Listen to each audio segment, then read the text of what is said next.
So I know it's been a while since I've been on the 34, but it's just time. We've had it all sandblasted. As you can see, Zay is working this panel. These here are little screws that they had into what used to be wood frame. So you see these little screws. This is all part of the wood subframe that was screwed into. So we'll end up grinding them off, and what we'll do is we'll drill a hole wherever one of these is at, and we'll have Zay spot weld them to his new box tubing so they're nice and solid and cleaned up. But you go ahead, Zay, you're fine. But like I say, we're just going to watch him kind of work this panel. It's, you know, we're not a professional bodyman by any means. It's just a process. We're going to get it as straight as we can. Nice thing is 90% of this rocker panel gets covered when the door is closed. The biggest challenge I think we're going to have is we're going to be having to make an inner door skin to have a door skin the way I want it. I don't like how the inside of these doors are about 75% wood, so when we get to that point, we're going to try and come up with something. If I can find doors off of 36, they actually had a metal insert panel in the same doors, so we'll see what we can find.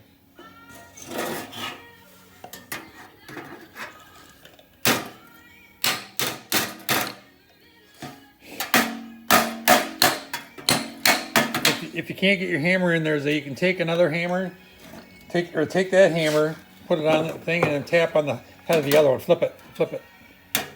Stick it right in your part. Yep. Use that as a hitter getting hard. Want to move that metal? Is it moving? Yep. Like I said, guys, you're just slowly working the metal from one end to the other, and we'll just keep working it until we get the desired look we want. We're just trying to get this flattened, this flange flattened so it sits on the box tubing right and creates a lip that's not going to get material up underneath it. These little tabs here were actually nailed into the wood. That was how it was held on in the old subframe before. Obviously, we removed all that wood and we're doing box tubing. So with this here, we can do the same thing. We'll spot weld these holes or just run a nuts into them. I think we're going to spot weld them because this isn't going to come off once we're done.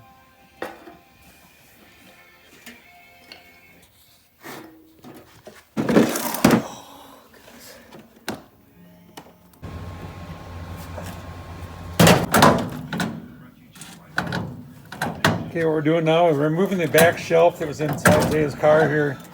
We're going to make our own out of sheet metal, and then we're going to have a back splash here, back sheet metal for the seat rest to go against. These cars used to have a seat that folded down into the trunk. We're going to kind of make this a little stiffen this car up a little bit, so we're going to put the sheet metal inside, just help it out. Then we'll put a nice shelf in there and do cutouts for speakers or whatever we need for the back.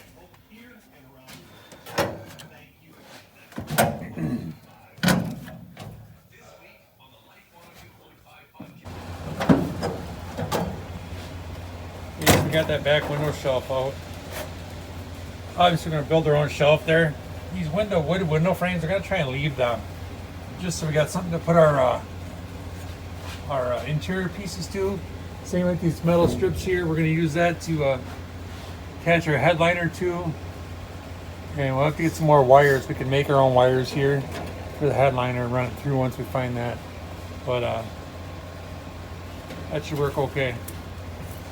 So Zay's going to finish getting the shelf out of the way.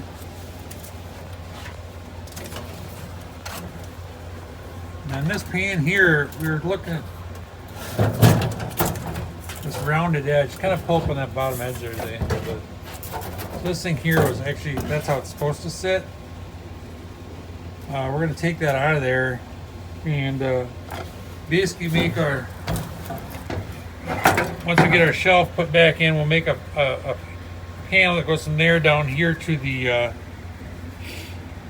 to where this was, and that'll be on an angle. Well, actually it'll be fairly straight, but it'll be for our seat back, and then we can use that to help stiffen up where the seat goes so it's not rocking back and forth much, and it'll stiffen up the car because we can tie it all in. But what we'll do is we'll make either a box tubing framework or an angle iron to kind of build our sheet metal around, and that'll stiffen everything up too. And then by doing that, we can take and screw our seat belts for the back to the box tubing. Okay, so we got all that stuff cleared out of the way. Now we can, we took our measurements down. Now we can start building our floor pans and our back seat divider there for the trunk. Today is welding the bottom of the box tubing on there. We got most of it welded, but we didn't get the underneath stuff done, so we just welding that in. And then would be the supports for the floor pans. Pretty excited to see him get back on this car and get some work done on it so we can get this thing on a frame pretty soon. Got the frames all painted and powder coated as you guys saw. We got all the pieces for the rear end. Hoping to get the laid out on the shop floor here quick and start assembling the rear end and getting that kind of mocked up and get our trailing arms and everything figured out. But anyway, now he's just gonna finish cleaning up that box tubing. So that's all sealed up good and welded, and then we're gonna start putting some epoxy primer on some of the other parts so we can get them cleaned up and ready to go.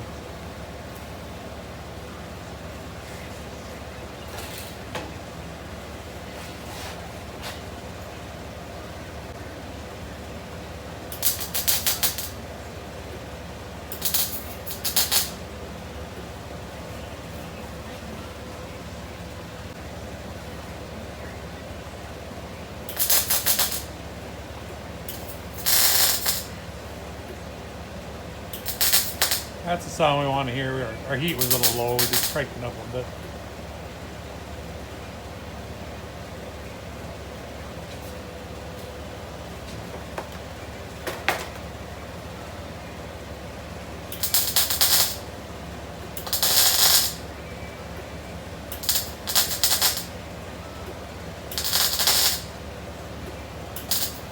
Shh. Don't tell Mom he's not using his helmet.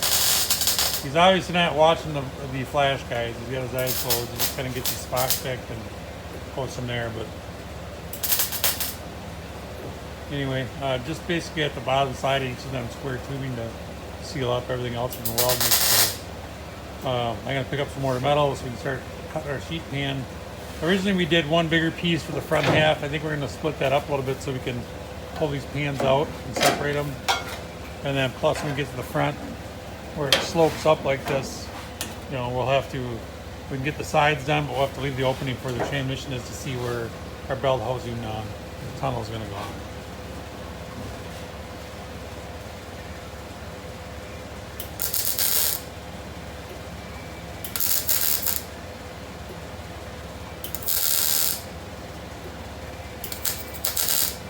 What we got going, guys, today is cutting out the extra sheet metal. So kind of square it up, and we're going to make our cutter piece, use our flange tool so it overlaps nicely, and then we'll do our spot welds on it. The other thing we're going to do there is I'll roll a couple beads in the new piece to give it a little more stiffness as well. So we cut that piece, we're cutting a little bigger than we need, so when it shrinks up we can account for that, and we'll trim it up more.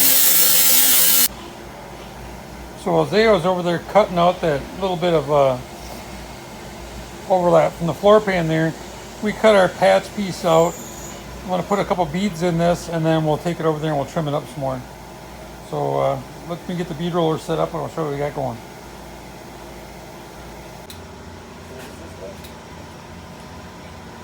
Okay, as you can see here, we got some beads rolled here.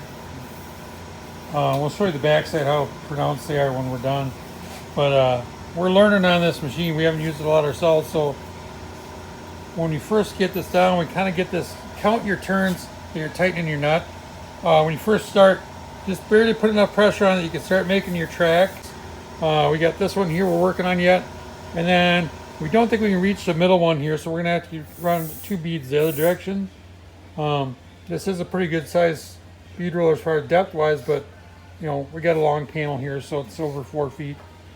So we'll show you that when we get it all rolled and show you how deep these are and different things you can do with it. Thanks. Okay guys, here's the beads we just rolled in here. This is the back side of it. See how nice them come out, that bead roller. And Zaya just used our flange tool to make a flange on this. We're trying to decide whether we want to do it underneath or over the top. I want it over the top, Zaya wants underneath. You'll see what we're talking about a little bit. Now we're going to lay our panel in there and see how much we got to trim off. and then go from there. Okay guys, we got the first patch panel set in there. The beads look great. I like how it laid out. We got it all cut the way Zaya wants it, so we can weld her up. With our flange tool, we also use the punch on the opposite side flange tool to punch some holes so we can use spot welds there. So we're going to get that tacked up later this week, and we'll start on the rest of the panels. Okay, we got the new panel tack welded in there, and ready to cut the next panel now. All our bead rolls turned out really nice. Pretty happy with it.